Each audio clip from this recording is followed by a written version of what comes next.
ونعوذ بالله من شرور أنفسنا ومن سيئات أعمالنا من يهده الله فلا مضل له ومن يضلله فلا هادي له ونشهد أن لا إله إلا الله وحده لا شريك له ونشهد أن سيدنا ومولانا وشفيعنا وحبيبنا ورؤوفنا ورحيمنا محمدا عبده ورسوله صلى الله تعالى عليه وعلى آله وأصحابه وبارك وسلم. أما بعد فأعوذ بالله من الشيطان الرجيم. بسم الله الرحمن الرحيم. محمد رسول الله والذين معه أشداء على الكفار رحماء بينهم تراهم ركعا سجدا يبتغون فضلا من الله ورضوانا سيماهم في وجوههم من أثر السجود ذلك مثلهم في التوراة ومثلهم في الإنجيل. صدق الله العلي العظيم. روشی پڑھی اللہ صلاۃ کے بعد قرآن کریم کی آیہ کریمہ جو آپ حضرات کے سامنے تلاوت کی ہے، اس آیہ کریمہ کو سن کر آپ حضرات کو یہ معلوم ہو گیا ہوگا کہ میری تقریر کا عنوان کیا ہے. میری تقریر کا عنوان ہے شان صحابہ کرام رضوان اللہ تعالی علیہم اجمعین. میرے دوستوں اور بزرگوں، مجھ گنہگار سے پہلے آپ نے مخدوم و محترم فاضل جلیل علامہ ابن علامہ مناظر ابن مناظر حضرت مولانا عبدالطواب صاحب مدد اللہ العالی کی ایمان افروز تقریر سماعت فرمائی ہے. الولد سر لابی. اللہ تعالیٰ کا شکر ہے کہ حضرت مولانا محمد عمر صاحب رحمۃ اللہ علیہ کے بعد اللہ تعالیٰ نے ان کے فرزندوں کو یہ شرف بخشا ہے کہ انہوں نے اپنے والد ماجد کی گدی اور ان کے منبر اور مقام کو سنبھالا ہے. اللہ تعالیٰ ان کی عمر میں، ان کے علم میں، عمل میں برکت فرمائے اور ہر میدان میں باطل کے مقابلے میں اللہ تعالیٰ ان کو غلبہ اور عزت عطا فرمائے. میرے بزرگوں اور دوستوں، ہم اہل سنت و جماعت کسی مذہب پر یا کسی شخص پر اٹیک نہیں کرتے، حملہ نہیں کرتے، جارحانہ قدم نہیں اٹھاتے. ہمارا جو بھی قدم اٹھتا ہے وہ مدافعانہ ہوتا ہے.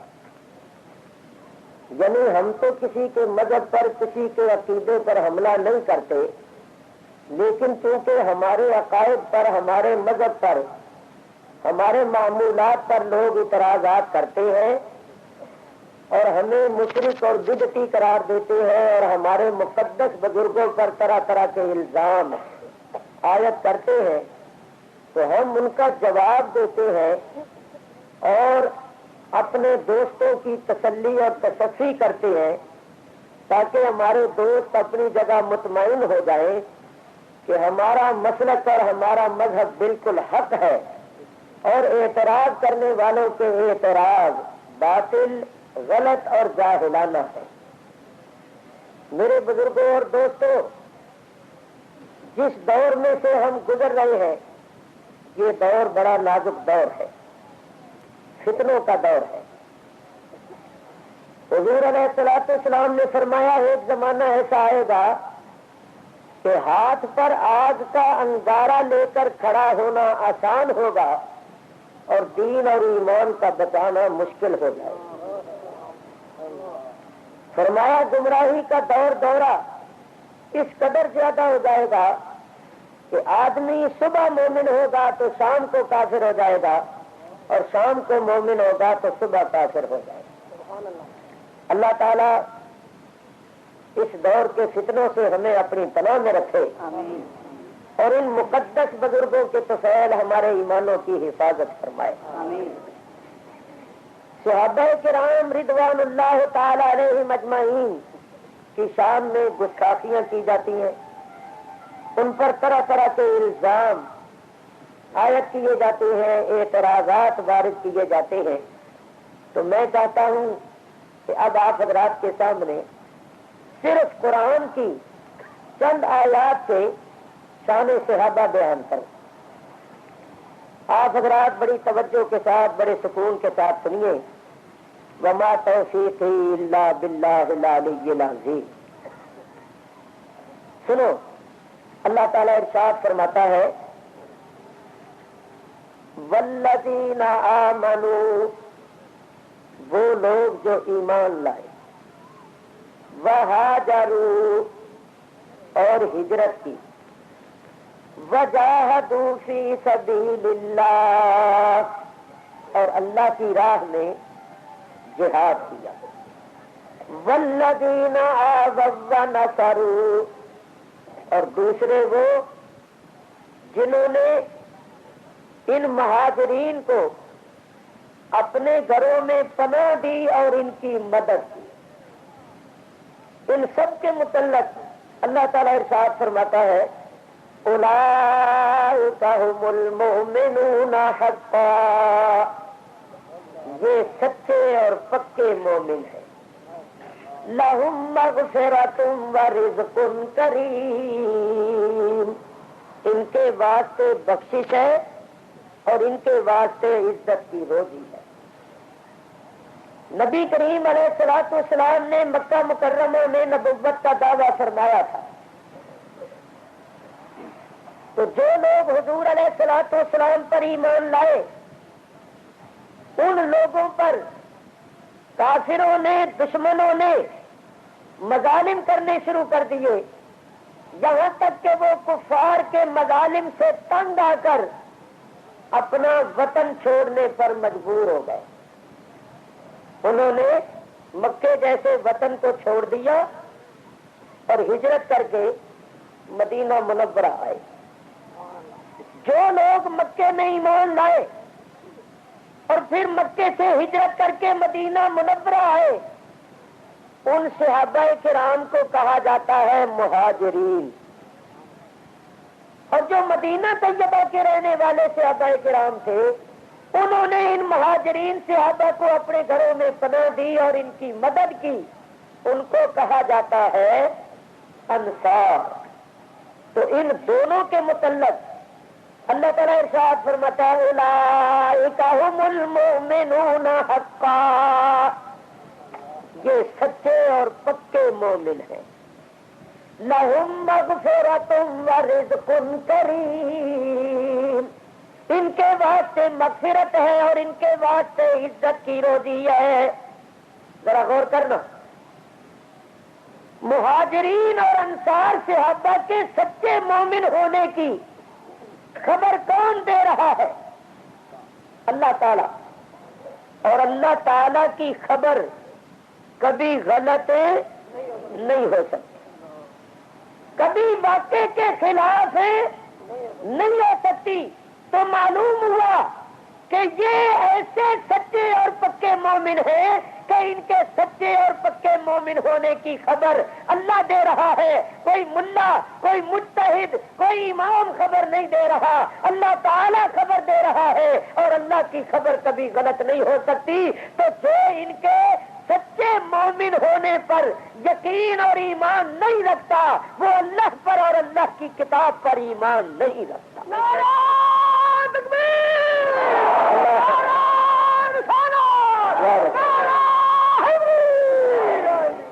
ذرا غور کرو، اللہ تعالیٰ ارشاد فرماتا ہے کہ یہ سچے اور پکے مومن ہیں. اور کوئی یہ کہے کہ معاذ اللہ یہ منافق تھے،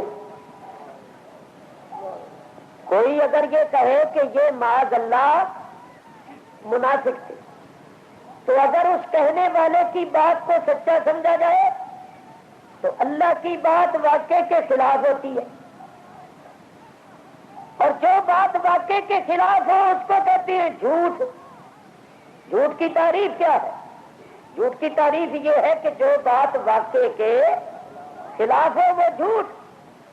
تو اگر معاذ اللہ ثم معاذ اللہ نقل کفر نہ بحثت بعض لوگوں کو کہنے کے مطابق ان کو منافق سمجھا جائے یا مانا جائے تو پھر اللہ تعالیٰ کی بات واقعے کے خلاف ہوتی ہے کہ اللہ ان کو سچا پکا مومن فرما رہا، اور پھر اللہ کا کلام جھوٹا ہونا لازم آتا ہے.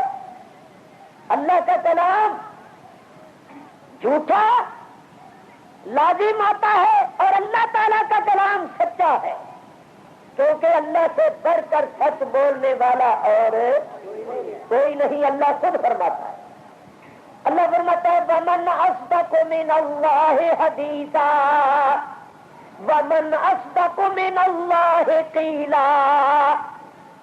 بات کرنے میں اور قول کرنے میں اللہ سے بڑھ کر کوئی سچا نہیں ہے.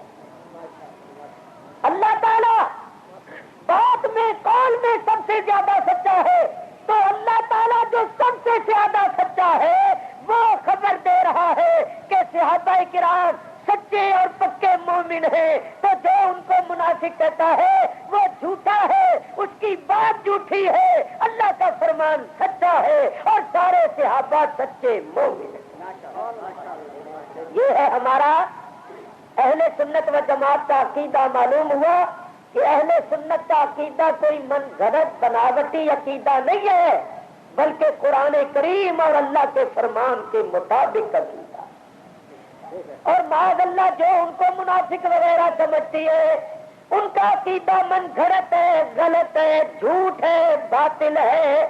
وہ اللہ پر اور اللہ کی کتاب قرآن پر ایمان نہیں رکھتے، کیونکہ جو اللہ پر اور اللہ کی کتاب قرآن پر ایمان رکھنے والا ہے وہ یہی عقیدہ رکھے گا کہ یہ سچے اور پکے مومن ہیں. اب یہ سنیے کہ جن لوگوں نے مکہ مکرمہ سے ہجرت کی تھی ان کی ہجرت کس کے لیے تھی؟ ان کی ہجرت کس کے لیے تھی؟ کس کی راہ میں تھی؟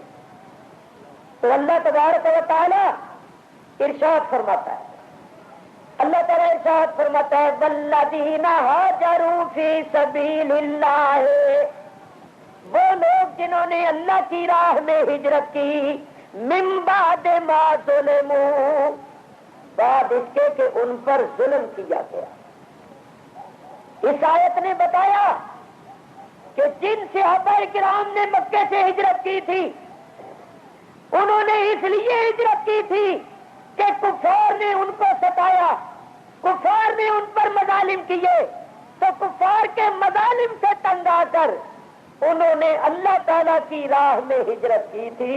ان کی ہجرت فی سبیل اللہ تھی، کسی اور مقصد یا غرض کے واسطے نہیں. اللہ خود فرماتا ہے کہ انہوں نے اس واسطے گھر بار چھوڑے کہ ان پر ظلم کیا گیا.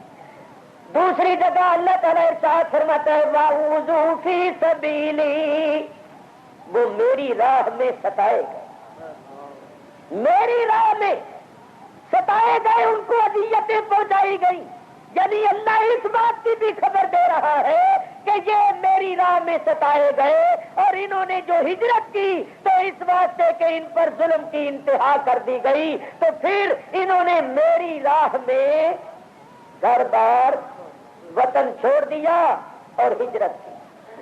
تو میرے بزرگوں اور دوستوں، مکے سے ہجرت کر کے آنے والے صحابہ کرام کو مہاجرین کہتے ہیں، اور جو مدینہ طیبہ کے رہنے والے صحابہ کرام تھے انہوں نے چونکہ ان کی مدد کی تھی اس واسطے ان کو انصار کہتے ہیں۔ اگر آپ غور کریں تو ایک مسئلہ اور بھی حل ہو گیا۔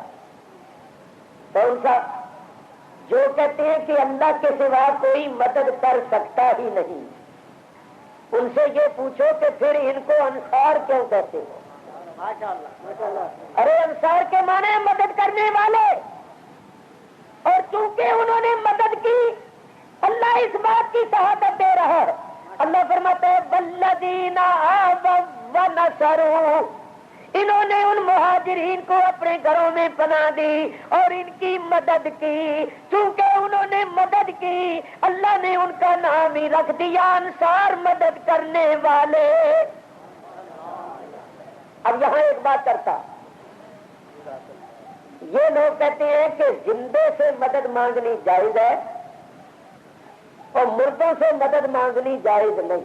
ایک دوسری بات یہ کہتی ہے کہ جو قریب ہو اس سے مدد مانگنی جائز ہے اور جو دور ہو اس سے مدد مانگنی جائز نہیں۔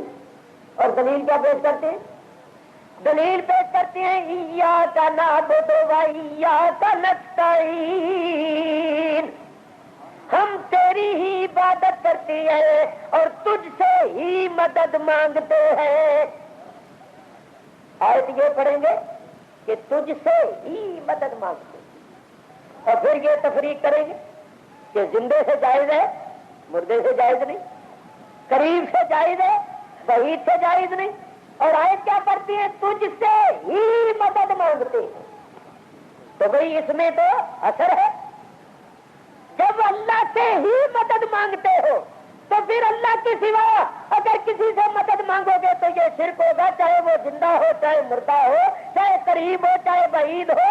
پھر یہ کیوں کہتے ہو کہ ایاک نستعین، تجھ سے ہی مدد مانگتے ہیں؟ اس کی میں ذرا وضاحت کروں۔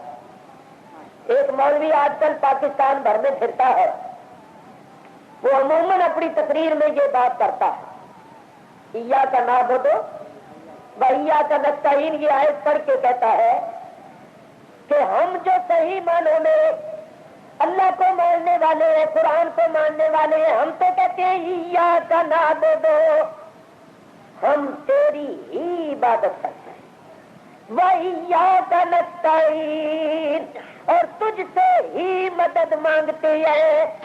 پھر وہ ہماری طرف سنیوں کی طرف اشارہ کر کے کہتا ہے کہ یہ سنی کیا کہتی ہے؟ یہ سنی کہتے ہیں کہ اے اللہ ہم تیری بھی عبادت کرتے ہیں اور اوروں کی بھی کرتے ہیں، وَإِيَّاكَ نَسْتَعِينُ، اور اے اللہ ہم تجھ سے بھی مدد مانگتے ہیں اور اوروں سے بھی مدد مانگتے ہیں۔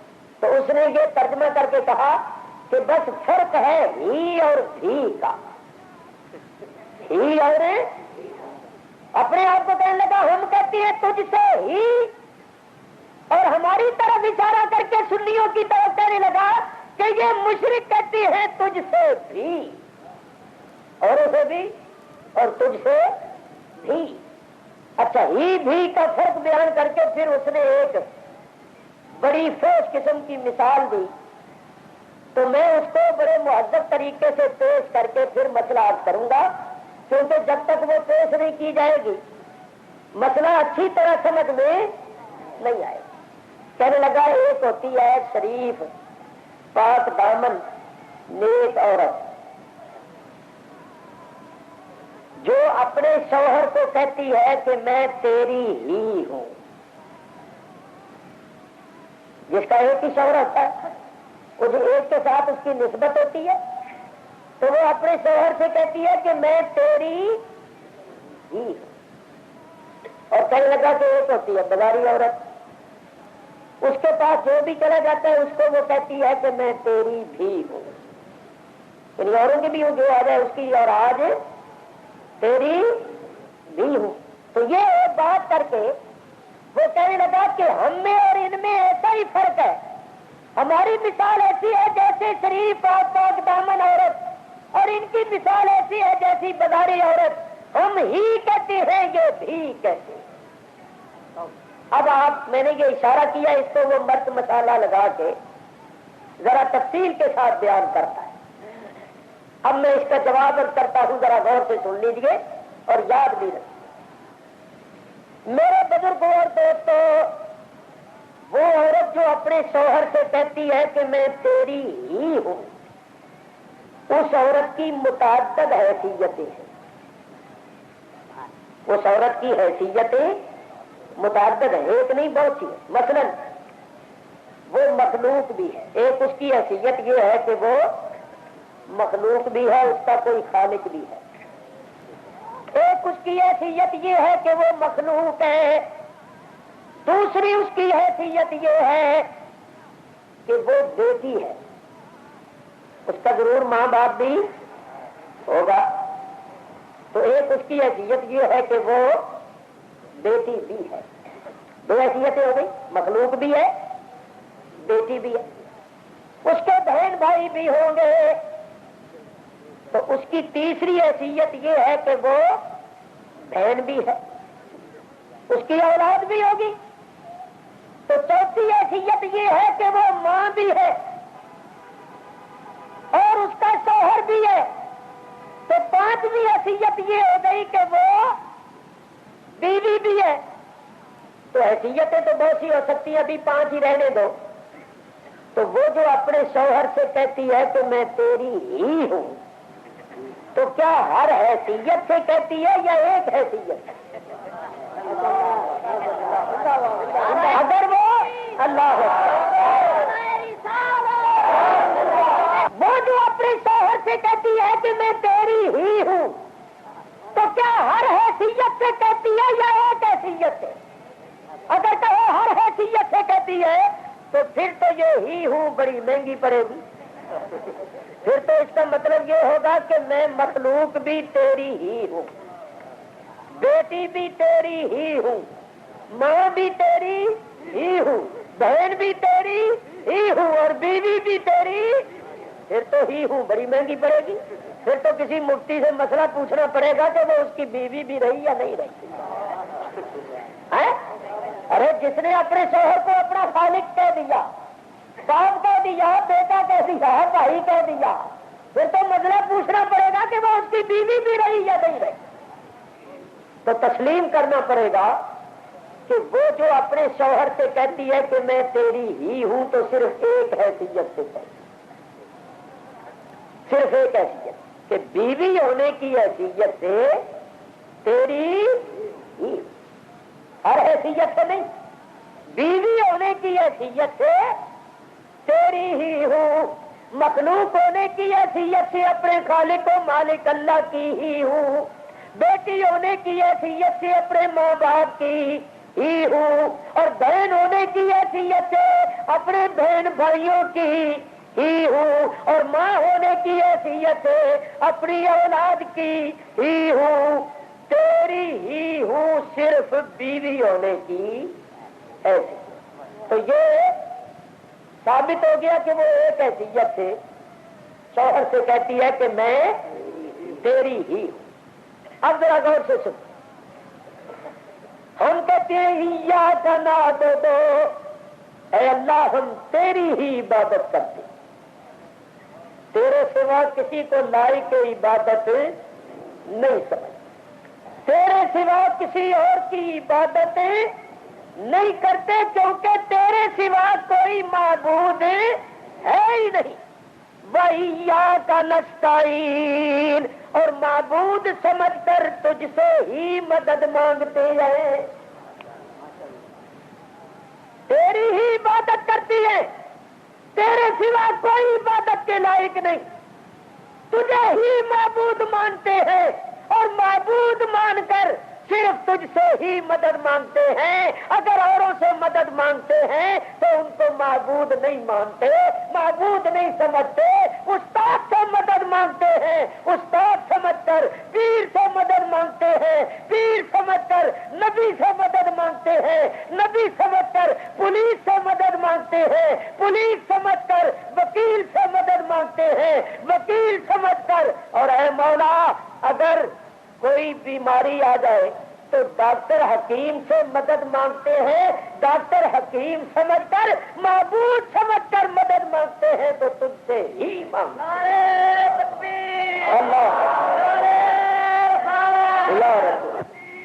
اگر یہ تسلیم نہ کیا جائے تو یہ خود بھی مسلمان نہیں رہتے. کیسے؟ ایاک نعبد, ہم تیری ہی عبادت کرتے, تیرے سوا کوئی عبادت کے لائق نہیں. وَإِيَّاكَ نَسْتَعِينُ, اور معبود سمجھ کر, حقیقی مددگار سمجھ کر تجھ سے ہی مدد مانگتے ہیں. اوروں سے مدد مانگتے ہیں تو ان کو معبود نہیں سمجھتے, معبود نہیں مانتے, حقیقی مددگار نہیں سمجھتے, بلکہ تیری مدد کا ذریعہ وسیلہ سمجھتی ہے. اگر یہ ترجمہ نہ کیا جائے تو پھر نہ کوئی نبی بچتا ہے, نہ کوئی ولی بچتا ہے, اور نہ یہ خود بچتے. اب مدد کا مسئلہ آ گیا کھانے سے آدھا میں, تو مختصر طور پر عرض کر دیتا ہوں, تفصیل میں نہیں جاؤں.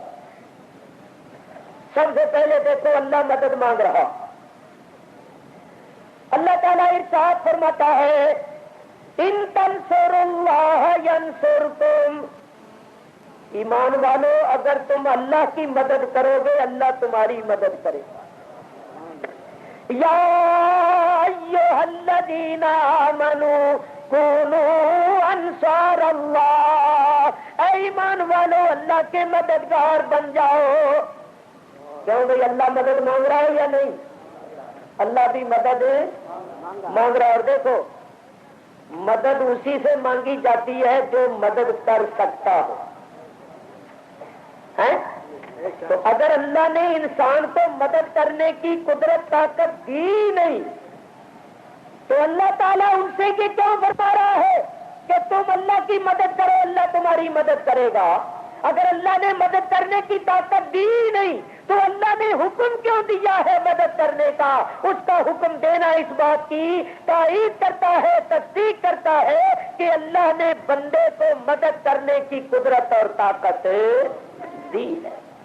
کیونکہ اللہ تعالیٰ جب تک کسی چیز کی طاقت نہیں دیتا اس کا حکم بھی نہیں. اب اللہ کے مدد کرنے کا مطلب کیا ہے؟ اللہ تو بے نیاز. اللہ تعالیٰ کی مدد کرنے کا مطلب یہ ہے اللہ تعالیٰ کے دین کے جو سچے علمبردار ہیں ان کی مدد کرو. دینداروں کی مدد کرنا, دین کے پھیلانے والے علماء کی مدد کرنا, دین کی اشاعت کرنے والے اولیاء کرام کی مدد کرنا, اللہ تعالیٰ کے نیک اور صالح بندے جو اللہ کے دین کے سچے علمبردار ہیں ان کی مدد کرنا, یہ اللہ کی مدد کرنا ہے. اللہ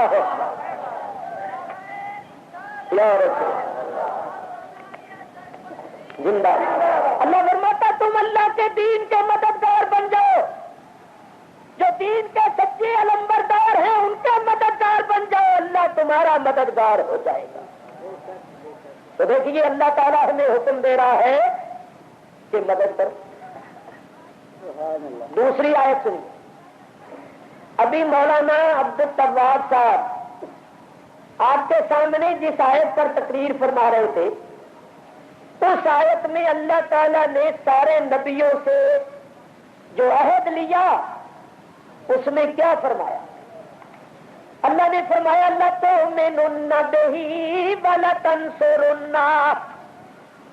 اے نبیوں تم سب کے سب ضرور اس رسول پر ایمان بھی لانا اور تم سب کے سب ضرور اس کی مدد بھی کرنا.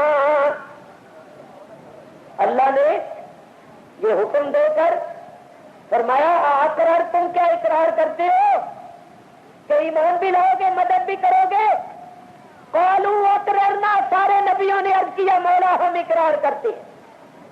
تو اللہ کا حکم دینا کہ مدد کرنا اور نبیوں کا اقرار کرنا کہ ہم مدد کریں گے، اس بات کی دلیل ہے کہ نبی بھی مدد کر سکتے ہیں۔ اگر نہ کر سکتے ہوتے تو اللہ ان کو حکم نہ دیتا، بلکہ جب اللہ نے ان کو حکم دیا تھا وہ کہتے ایاک نستعین، تیرے سوا تو کوئی مدد کر ہی نہیں سکتا، تو مولا تو ہمیں مدد کرنے کا حکم دے رہا ہے۔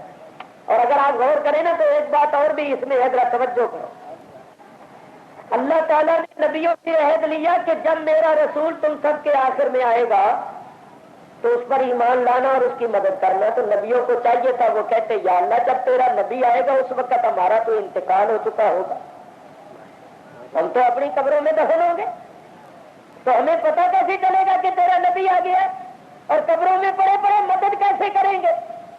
تو اللہ کا حکم دینا اور آگے ان کا اقرار کرنا اس بات کی دلیل ہے کہ نبی کی وفات بھی ہو چکی ہو، نبی قبر میں بھی دفن ہو چکا ہو، تب بھی مدد کر سکتا ہے۔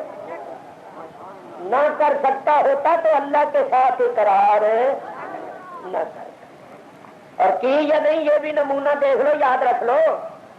معراج کی رات اللہ نے 50 نمازوں کا حکم دیا تھا، 45 کیسے معاف ہوئی تھی؟ حضرت موسیٰ علیہ السلام نے مدد کی، بولو ان کی وفات ہو چکی ہے یا نہیں؟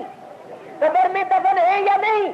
مگر چھٹے آسمان پر پہنچ کے مدد فرمائی، وسیلہ بنے، حضور کو بار بار واپس کیا، 50 کی 5 کروائی۔ معلوم ہوا نبی وفات کے بعد بھی جہاں جانا چاہے جا سکتا ہے، وسیلہ بنتا ہے، مدد کرتا ہے۔ اگر یہ نہ مانا جائے تو پھر ان لوگوں کو چاہیے 50 پڑا کریں، کیونکہ اللہ نے تو حکم 50 کا دیا۔ 45 معاف ہوئی ہیں نبی کے وسیلے اور اس کی مدد سے، اور یہ وسیلے اور مدد کو مانتے ہی نہیں۔ تو اب ان کے لیے 2 ہی راستے ہیں کہ 5 پڑھنی ہے تو وسیلہ مدد ماننی پڑے گی، اور اگر نہیں مانتے تو پھر 50 پڑھے۔ تو میرے دوستوں بزرگوں بہت سی آیتیں مدد کے بارے میں۔ حضرت عیسیٰ علیہ السلام کو جب دشمنوں نے گھیر لیا، جب عیسیٰ علیہ السلام نے محسوس کیا کہ دشمنوں کے ارادے خطرناک ہیں، تو آپ نے اپنے حواریوں سے فرمایا من انصاری اللہ، کون ہے تم میں جو اللہ کی راہ میں میری مدد کرے گا؟ قال الحواریون نحن انصار اللہ، حواریوں نے کہا ہے عیسیٰ اللہ کی راہ میں ہم تیرے مددگار۔ بولو عیسیٰ علیہ السلام نے اپنے حواریوں سے مدد مانگی یا نہیں مانگی؟ تو چاہیے تھا، اللہ فرماتا ہے عیسیٰ تو مشرک ہو گیا، اور اللہ سے مدد مانگ رہا ہے جب میں موجود ہوں، حی و قیوم موجود ہوں، میرے ہوتے ہوئے غیر اللہ سے کیوں مدد مانگ رہے ہو؟ کیا میری مدد کافی نہیں؟ کیا میں تمہیں دشمنوں سے نہیں بچا سکتا کہ حواریوں سے مدد مانگ رہے ہو؟ معلوم ہوا کہ حقیقی مددگار اللہ کو سمجھ کر اللہ کے بندوں سے اس طرح مدد مانگنا کہ یہ اللہ کی دی ہوئی قدرت و طاقت سے ہماری مدد کریں گے، یہ ہرگز ہرگز شرک نہیں۔ بڑی آیتیں اور سنیے، اللہ تعالیٰ خود فرماتا ہے کہ نیکی اور پرہیزگاری کے کاموں میں ایک دوسرے کی مدد کیا کرو۔ اللہ تعالیٰ ارشاد فرماتا ہے وَتَعَاوَنُوا عَلَى الْبِرِّ وَالتَّقْوَىٰ، نیکی اور پرہیزگاری کے کاموں میں ایک دوسرے کی مدد کیا کرو۔ اللہ فرماتا ہے کہ تمہارا ملک ہے طاقتور، پڑوس میں اگر کوئی ملک ہو جس میں مسلمان رہتے ہوں اور وہ مسلمان مغلوب ہو، کمزور ہو، کفار ان پر ظلم کرتے ہو، تو وہ کمزور مسلمان اگر تم سے مدد مانگے تو تم پر لازم ہے کہ ان کی مدد کرو۔ قرآن میں فرمایا وَإِنِ اسْتَنصَرُوكُمْ، اگر وہ تم سے مدد مانگے فَعَلَيْكُمُ النَّصْرُ، تو تم پر لازم ہے ان کی مدد کرنا۔ باہر صورت عرض یہ کر رہا تھا کہ اللہ تعالیٰ نے مدینہ طیبہ کے صحابہ کا نام ہی رکھ دیا انصار، مدد کرنے والے، کیونکہ انہوں نے مہاجرین کی مدد کی تھی. تو میرے دوستو حقیقی مددگار اللہ تعالیٰ ہی ہے. ہم معبود مان کر معبود سمجھ کر اس سے ہی مدد مانگتے ہیں, حقیقی مددگار اسی کو سمجھتے ہیں. انبیاء و اولیاء سے مدد مانگتے ہیں تو ان کو اللہ کی مدد کا ذریعہ اور وسیلہ سمجھتے ہیں. اور یہ ہرگز شرک نہیں ہے. انبیاء و اولیاء سے مدد مانگنا ان کو اللہ کی مدد کا مظہر سمجھ کے کہ اللہ سے ہی مدد مانگنا ہے. یہ ہی ہے, تھی نہیں ہے, ہی ہے. یہ کیسے؟ ایک بات ضرور عرض کر دو. بولو, جنگ بدر میں اللہ تعالیٰ نے صحابہ کرام کی مدد کی تھی یا نہیں کی تھی؟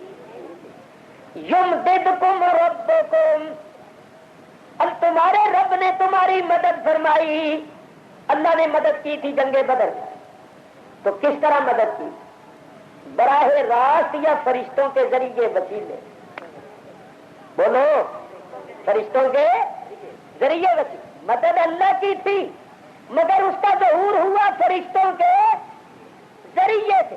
معلوم ہوا کہ اللہ تعالیٰ کی مدد کا ظہور فرشتوں کے ذریعے سے, نبیوں ولیوں کے ذریعے سے ہوتا ہے, اور وہ مدد اللہ کی ہی ہوتی ہے, بھی نہیں. یہ بھی ان کا ہی ہے, ہمارا ہی ہے, ہمارا ہی ہے. ایک بات کر دوں صوفیانہ, توحید کرتے پھرتے ہیں یہ لوگ توحید کرتے ہیں. توحید کے معنی کیا ہے؟ توحید کے معنی کیا ہے؟ علماء کرام بیٹھے ہیں, میں تو عالم نہیں, ان حضرات کا ادنا خادم ہوں. توحید مصدر ہے تفعیل کے وزن پر, اور توحید کے معنی ہے یک کردن, ایک کرنا. ذرا غور سے سننا یہ بات, صوفیانہ اور عارفانہ بات. توحید کے معنی کیا ہے؟ ایک کرنا. تو اللہ تو پہلے ہی ایک ہے, ہم اس کو ایک کیا کریں گے؟ ارے ایک کو ایک کرنا یہ تو تحصیل حاصل ہے. اللہ تو پہلے ہی ایک ہے, وہ حقیقی طور پر ایک ہے, ہم اسے ایک کو ایک کیا کریں گے؟ تو آؤ میں بتاؤں ایک کس طرح کرو.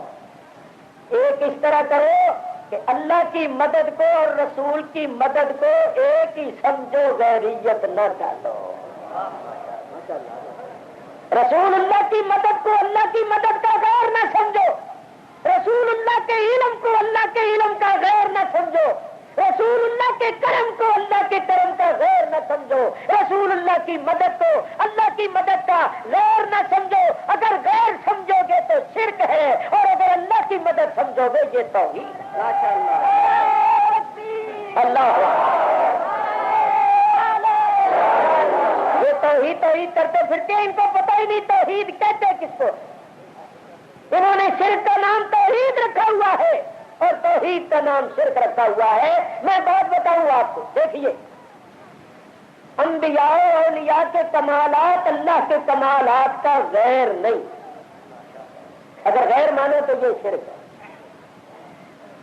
انبیاء و اولیاء کے کمالات اللہ کے کمالات کا غیر نہیں. کیسے؟ غیر وہ ہوتا ہے کہ جس کا وہ غیر ہو اس کے مقابلے میں اس کی حیثیت مستقل ہو, ورنہ غیریت کے معنی متحقق نہیں ہو سکتے. سمجھے آپ؟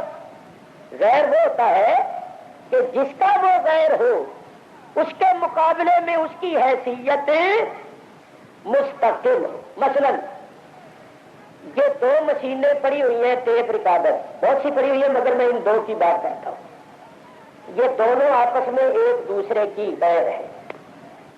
اس مشین کا وجود الگ ہے, اس کا الگ ہے. دونوں کے درمیان دیوار کر دو, اس کا وجود ادھر ہوگا, اس کا وجود ادھر ہوگا.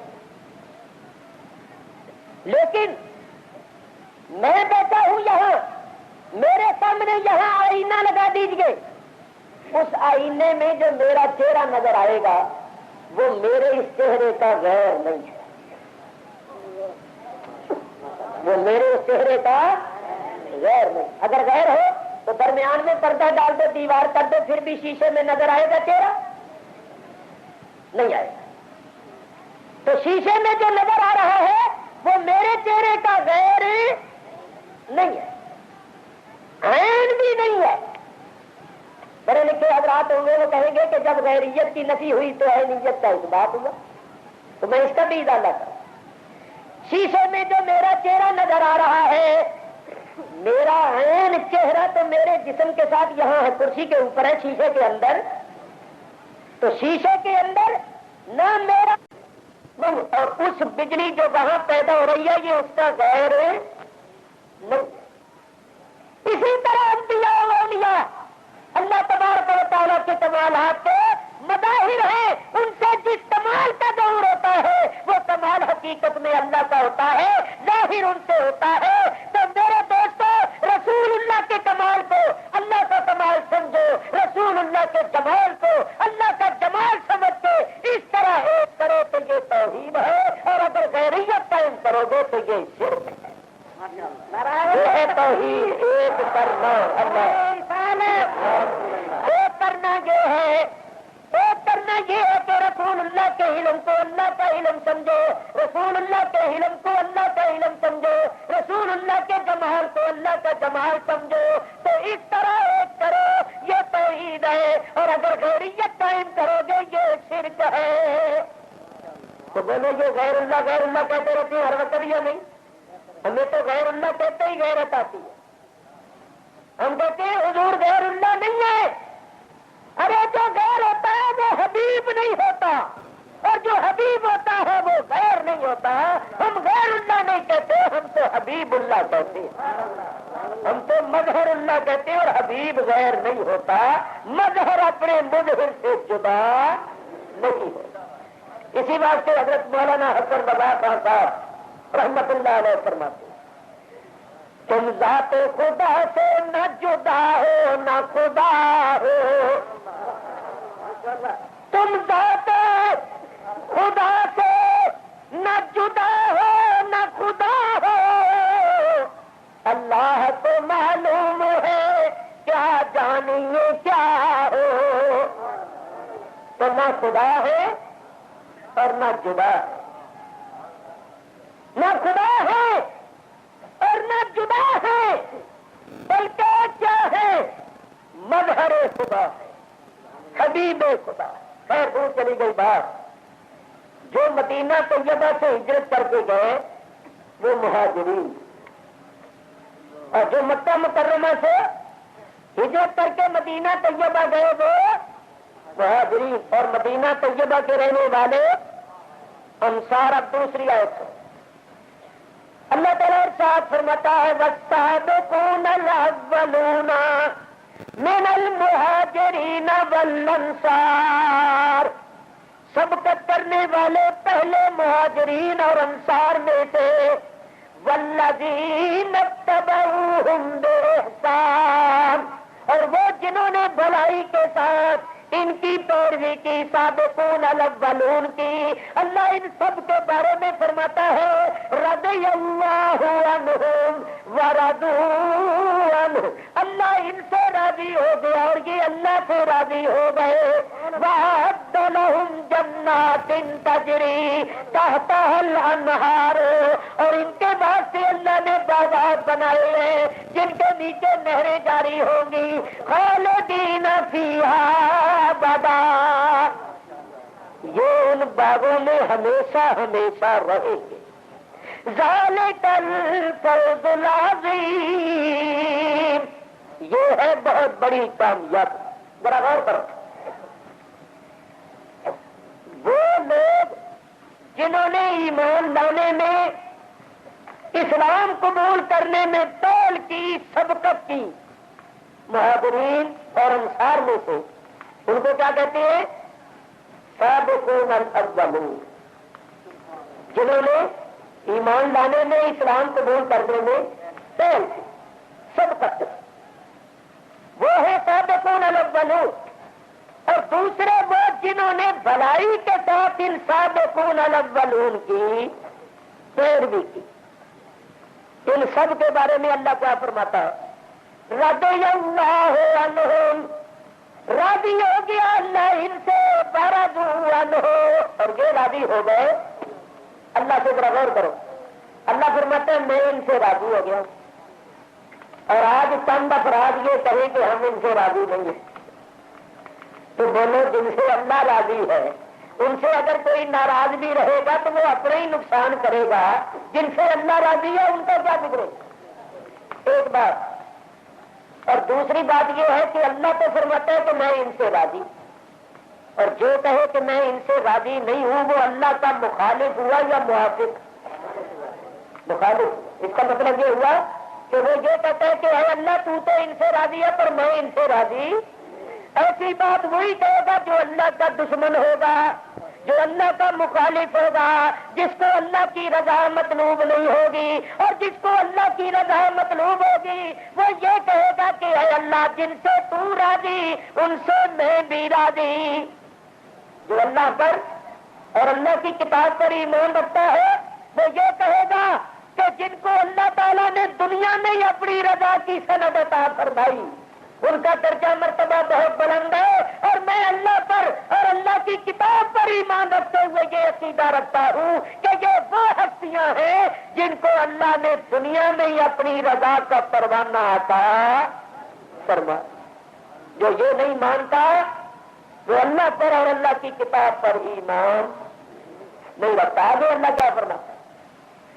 اللہ فرماتا ہے وَأَعَدَّ لَهُمْ جَنَّاتٍ تَجْرِي، اور ان کے واسطے اللہ نے جنتیں بنائی ہیں، باغات بنائے ہیں، تحتها الانہار، جن کے نیچے نہریں جاتی تجری جاری ہوں گی، بہتی ہوں گی، تحتها الانہار، ان باغوں کے نیچے نہریں۔ اور سنو اللہ کیا فرما رہا ہے، خالدین فیہا ابدا، یہ ہمیشہ ہمیشہ ان باغوں میں رہیں گے۔ بولو صحابہ کرام کے جنتی ہونے کی خبر کون دے رہا ہے؟ جنتی ہونے کی اور ہمیشہ ہمیشہ جنت میں رہنے کی خبر کون دے رہا ہے؟ اللہ، اور اللہ کی خبر کبھی غلط نہیں ہو سکتی، تو جو ان کو قطعی جنتی نہ مانے وہ قرآن پر منکر ہے، وہ اللہ پر اور اللہ کی کتاب پر ایمان نہیں رکھتا۔ جو اللہ پر اور اللہ کی کتاب پر ایمان رکھتا ہے وہ یہی عقیدہ رکھے گا کہ یہ قطعی جنتی ہے، ہمیشہ جنت میں رہیں گے، کیونکہ ان کے جنتی ہونے اور ہمیشہ جنت میں رہنے والے ہونے کی خبر کسی ملا یا مجتہد نے نہیں دی، اللہ تعالیٰ نے دی ہے، اور اللہ کی خبر کبھی غلط نہیں ہو سکتی۔ اب ذرا سنیے، اللہ نے خبر دی ہے کہ یہ جنت میں داخل ہوں گے اور ہمیشہ ہمیشہ جنت میں نہیں۔ یہی آیت صحابہ کرام کے ایک منکر کے سامنے میں نے پیش کی،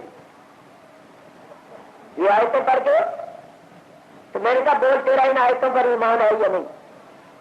کہنے لگا جی بات یہ جب یہ آیتیں اتری تھی اس وقت وہ ٹھیک تھے، بعد میں جب حضور کا وصال ہو گیا تو انہوں نے حضرت علی کا حق بسر کر لیا، معاذ اللہ، تو پھر وہ غاصب اور ظالم ہو گئے، اور وہ ان آیتوں کا مصداق نہیں۔ میں نے اس کو یہ کہا کہ تجھے خود بھی یہ معلوم نہیں ہے کہ تو جو کچھ کہہ رہا ہے اس کا انجام کیا ہے؟ اس کا تو مطلب یہ ہوا کہ اللہ نے جب ان کی شان میں یہ آیتیں اتاری تھی اور جب یہ فرمایا تھا کہ یہ جنت میں داخل ہوں گے، ہمیشہ ہمیشہ جنت میں رہیں گے، اس وقت اللہ کو یہ معلوم نہیں تھا کہ بعد میں انہوں نے گڑبڑ ہو جانا، بعد میں انہوں نے گڑبڑ ہو جانا اور ان آیتوں کا مصداق نہیں رہنا۔ تو اب تو کوئی ایسی آیت پیش کر جس میں اللہ نے جو فرمایا ہو کہ بھئی پہلے جو ہم نے آیتیں اتار دی تھی نا ان کے بارے میں کہ یہ جنت میں جائیں گے، ہمیشہ ہمیشہ جنت میں رہیں گے، وہ ہم سے غلطی ہو گئی تھی، ہمیں معلوم نہیں تھا کہ بعد میں انہوں نے بدل جانا ہے، ہم اپنے وہ الفاظ واپس لیتے ہیں اور اب نئی آیت ان کے بارے میں یہ ہوتا ہے۔ اب ایسی آیت کوئی نہیں پاتی۔ ارے اگر یہ کہا جائے کہ بعد میں بدل گئے تو اللہ نے جو پہلے خبر دی کہ یہ جنت میں داخل ہوں گے، ہمیشہ ہمیشہ جنت میں رہیں گے، تو اگر یہ کہا جائے کہ بعد میں وہ بدل گئے اور اب اس ہدایت کا مصداق نہیں رہے تو پھر یہ کہنا پڑے گا کہ اللہ کو علم نہیں تھا کہ انہوں نے بعد میں بدل جانا ہے، اس سے اللہ کی بے علمی لازم آتی ہے، اور جو اللہ کو بے علم ثابت کرنے کی کوشش کرے گا اس کا ایمان بالکل جاتا رہے گا۔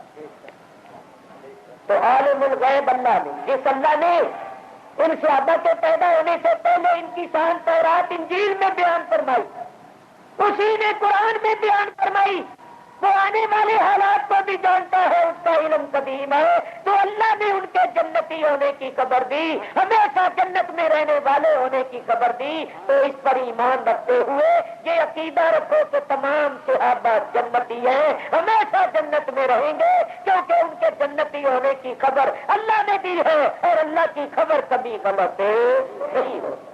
آیتیں بہت ہیں، شان صحابہ ختم نہیں ہو سکتی، مگر میں اسی پر اکتفا کرتا ہوں۔ اللہ تبارک و تعالی ہمیں یہ ایمان اور عقیدہ رکھنے کی توفیق دے کہ تمام صحابہ کرام، حضور علیہ الصلوۃ والسلام کے دیکھنے والے، ایمان والے، سب جنتی، سچے پکے مومن، انہی کے ذریعے سے ہم تک اسلام پہنچا ہے، انہی کے ذریعے سے قرآن پہنچا ہے۔ اگر ہم ان ہستیوں پر ہی اعتماد نہ کریں تو بتائیے ہمارے پاس اسلام کی صداقت کا ثبوت کون سا رہ جاتا ہے؟ تو میرے دوستوں بزرگوں، اللہ تعالیٰ نے اپنے نبی پاک کی رفاقت اور مدد کے لیے ایسی ہستیوں کو منتخب کیا جو نبی کریم کی شان کے مطابق تھی، اور جو اللہ کے علم میں سچے اور مخلص لوگ تھے، انہوں نے رفاقت کا حق ادا کیا، غلامی کا حق ادا کیا، اور ایسی خدمت کی دین کی، اور اس طرح غلامی کی رسول اللہ صلی اللہ علیہ وسلم کی کہ اللہ نے دنیا میں ان کو اپنی رضا کی سند اور اپنی رضا کا پروانہ عطا فرمایا۔ اس سے بڑی کوئی نعمت نہیں ہے جو نعمت صحابہ کرام نے حاصل کی۔ اللہ نے ان کو دنیا میں اپنی رضا کا پروانہ دیا یا نہیں دیا؟ دیا، اور اللہ خود فرماتا ہے، اللہ فرماتا ہے بَرِضْوَانٌ مِّنَ اللَّهِ اکبر، جس کو اللہ کی طرف سے رضوان یعنی رضا مندی حاصل ہو جائے، یہ سب سے بڑی نعمت ہے، اور یہ رضا مندی کی سند حاصل کی صحابہ کرام نے اور ان کی اتباع اور پیروی کرنے والوں نے، تو بلا شبہ یہ بہت بڑی نعمت سے سرفراز ہوئے ہیں۔ اللہ تبارک و تعالی ان کی سچی غلامی نصیب فرمائے، اور ان کی سچی غلامی کی برکت سے ہمیں بھی یہ تمغہ عطا فرمائے، اور ہم بھی دونوں جہانوں میں کامیاب۔ تو اس آستانہ عالیہ پر جو ہم لوگ حاضر ہوتے ہیں تو منشا اور مقصد تقریر کرنا نہیں ہوتا، بلکہ یہاں تو فیض حاصل کرنے کے لیے آتے، زیارت کے لیے آتے، لیکن چونکہ میری ڈیوٹی حضرت قبلہ ثانی لا ثانی، میرے پیر و مرشد قبلہ عالم زبدۃ العارفین قدوۃ السالکین حضرت ثانی لا ثانی رحمت اللہ تعالی علیہ نے یہ نبھائی ہوئی ہے۔ ایک مرتبہ حضرت اس ٹائم پر آدھی رات کے وقت تشریف لائے، اسی تیسری رات، تو آپ نے حکم دیا کہ محمد شفیع کے لیے اعلان کرو کہ وہ آ جائے۔ اعلان ہوا اور میں تھا نہیں، مجمع میں نہیں تھا، تو جب صبح حاضر ہوئے تو آپ نے خفا ہو کر فرمایا کہ یہاں سونے کے لیے آتے ہو، یہ رات سونا نہیں چاہیے، روز آدمی سوتا ہے، یہ بڑی مبارک رات ہوتی ہے، تو آج کے بعد اس رات سونا نہیں بلکہ دربار شریف حاضری دیا کرو اور واز کیا کرو۔ تو اب میرے حضرت نے میری یہ ڈیوٹی لگائی ہوئی ہے، اور جب سے حضرت نے ڈیوٹی لگائی ہے الحمدللہ میں ہر سال اس وقت واز کرتا۔ ایک سال میں بیمار ہو گیا تھا اور اسپتال میں داخل تھا، حاضر نہیں ہو سکا، ورنہ جب سے میرے حضرت نے یہ فرمایا اس وقت سے ہر سال برابر حاضری ہوتی ہے، اور اس وقت میں تقریر کرتا ہوں۔ دعا کرو کہ اللہ تبارک و تعالیٰ جب تک زندگی ہے حاضری کی شہادت کا شرف عطا فرمائے، اور حضرت کی جو لگائی ہوئی ڈیوٹی ہے اس کے مطابق میں بیان کرتا رہوں۔ اب ایک بات اور بھی ہے، میرے حضرت قبلہ ثانی لا ثانی رحمت اللہ تعالی علیہ بڑے شوق سے یہ نعت شریف سنا کرتے تھے اور فرمایا کرتے تھے کہ یہ نعت شریف سناؤ. میں اپنی مرضی سے کوئی اور نعت شریف بھی پڑھتا تھا تو حضرت صاحب فرماتے تھے وہ سناؤ وہ، یعنی یہ بھی تم نے پڑھ لی مگر وہ ضرور سناؤ. تو اس واسطے میری حضرت کی روح خوش ہوگی. میں اس نعت شریف کو پڑھتا ہوں تو آپ 5-7 منٹ میں وہ نعت شریف پڑھ لیں، پھر سلام پڑھا جائے گا اور پھر اذان کا وقت بھی ہو جائے گا. درود شریف پڑھ لو ایک مرتبہ. صلی اللہ علیہ رسول اللہ وسلم علیک یا حبیب اللہ.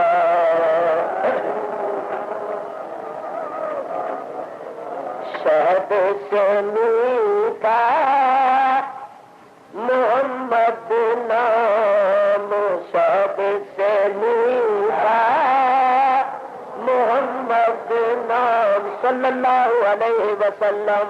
شہد سے میٹھا محمد نام، شہد سے میٹھا محمد نام. دیکھو حضور علیہ الصلوۃ والسلام کے نامی و اسم گرامی میں 4 حرف نیم ہے نیم با. تو فرماتے نیم سے ہے محبوب وہ رب کے، پہلی نیم سے ہے محبوب وہ رب کے، ہے سے حاکم اجمع رب کے،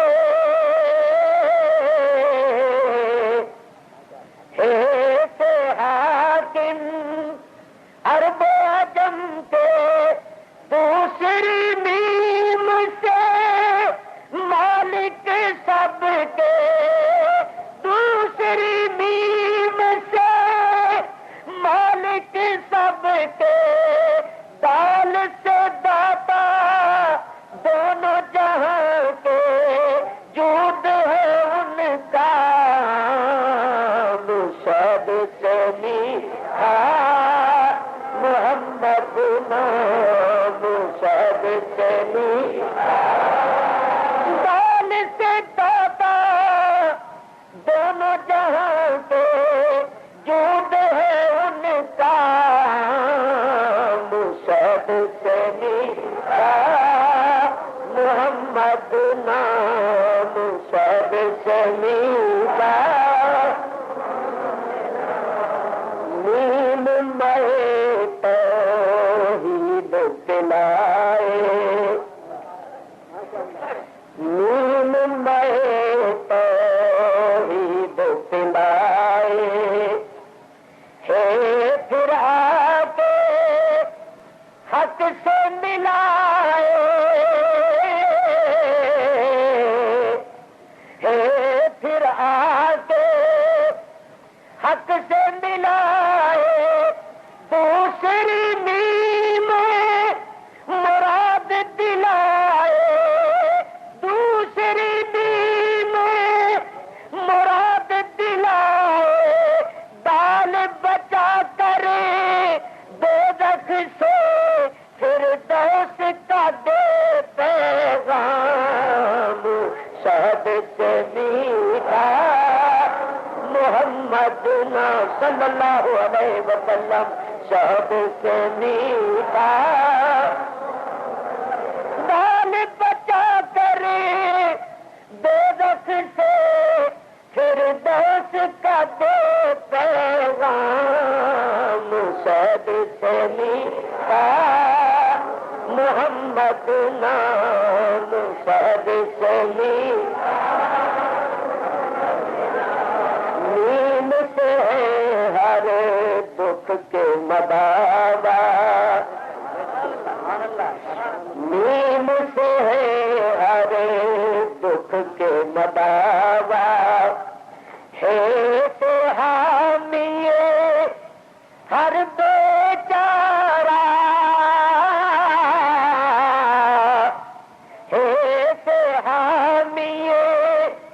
ہر بیچارہ دوسری میں یتیم کی مل جا، دوسری میں یتیم کی مل جا، اور یہ دالیں محمد والی دور کرے عالم شہد سے میٹھا محمد نام شہد سے، اور یہ دالیں محمد والی دور کرے عالم شہد سے میٹھا محمد نام شہد سے میٹھا، نیم محبت کی مولایا، نیم محبت کی مولایا، اور عین حق کا جام پلایا، عین حق کا جام پلایا، دوسری بیموں نے مست بنایا، دوسری بیموں نے مست بنایا، دال میں دال سے دل میں بصیر کے ان کی یاد ہے صبح و شام،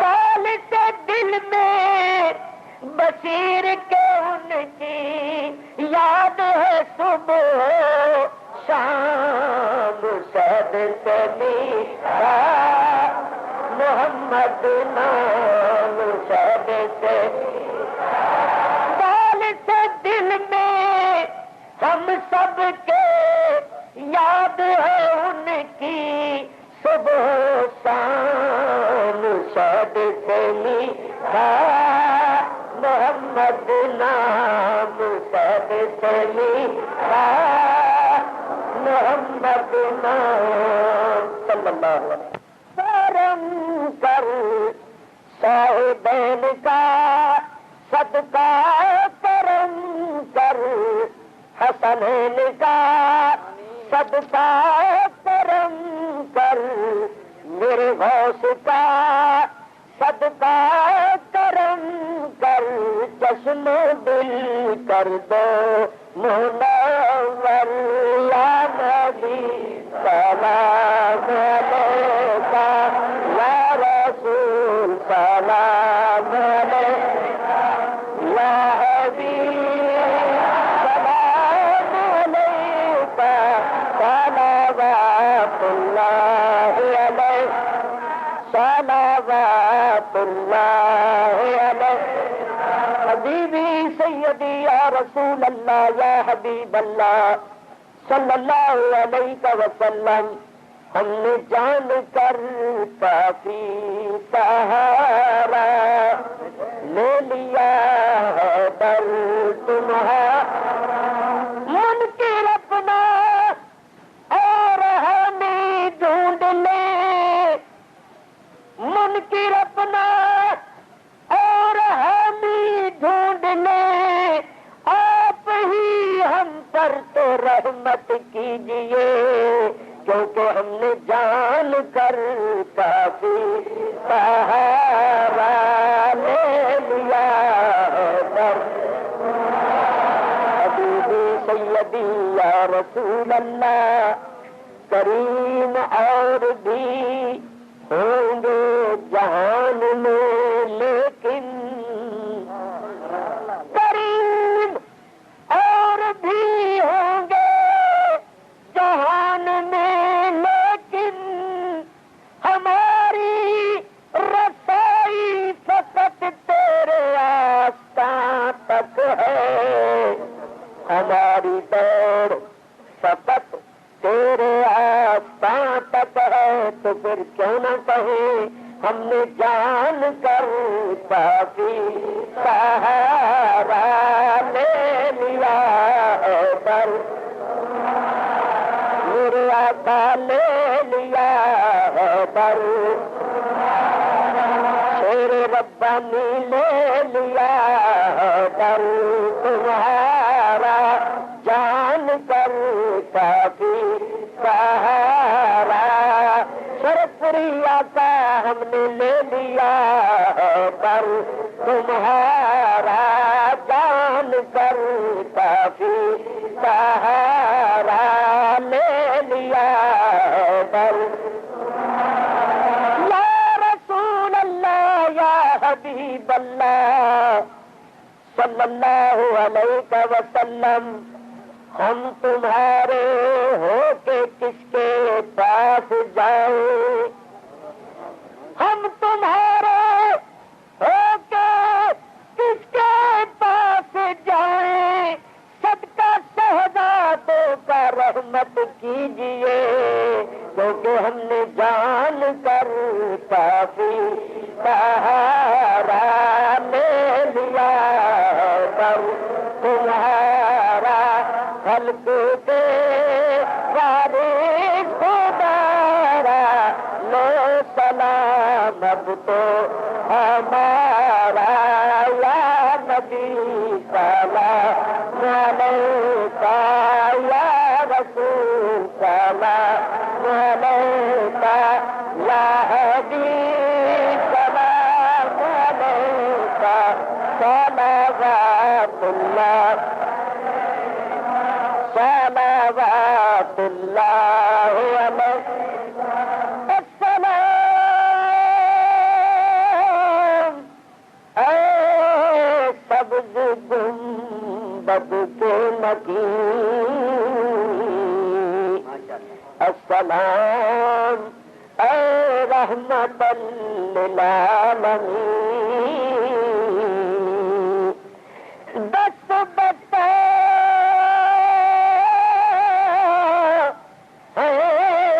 کھڑے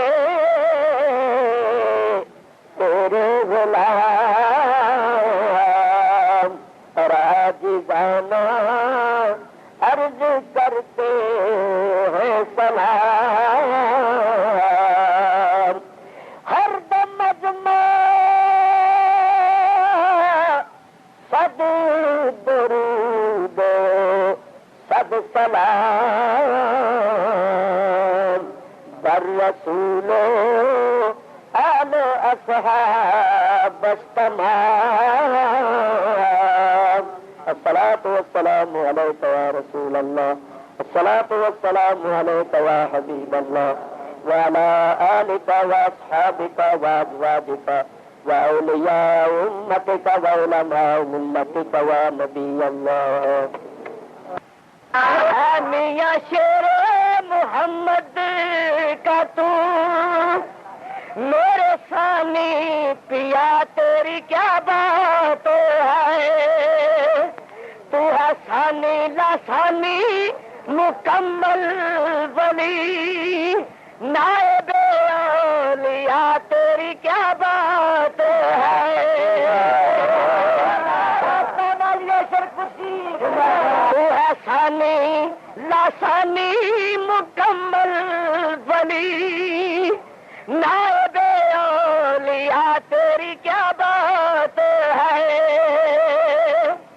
قطب عالم ہے مرد حقانی ہے تو، اکثر شیر ربانی لاسانی ہے تو، الف ثانی کی پیاری نشانی ہے تو، الف ثانی کی پیاری نشانی ہے تو، ذل نور خدا تیری کیا بات ہے،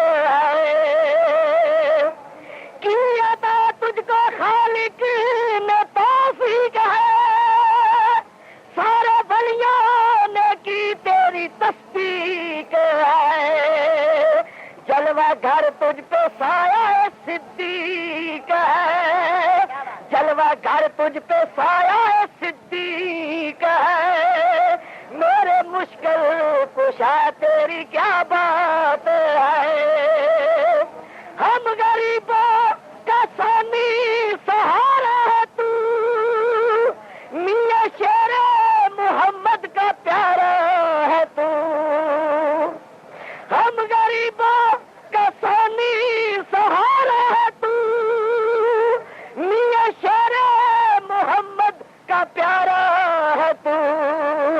نقش بندی منور ستارہ ہے تو، معرفت کی ضیا تیری کیا بات ہے، بہر حق مجھ پہ نظر عنایت کرو، اپنے سائم کو سرکار اب تھام لو، بہر حق مجھ پہ نظر عنایت کرو، اپنے سائم کو سرکار اب تھام لو، سب کی جھولی بھرو سب کو خیرات دو، آج سب کی جھولی بھرو سب کو خیرات دو، صورت حق نما تیری کیا بات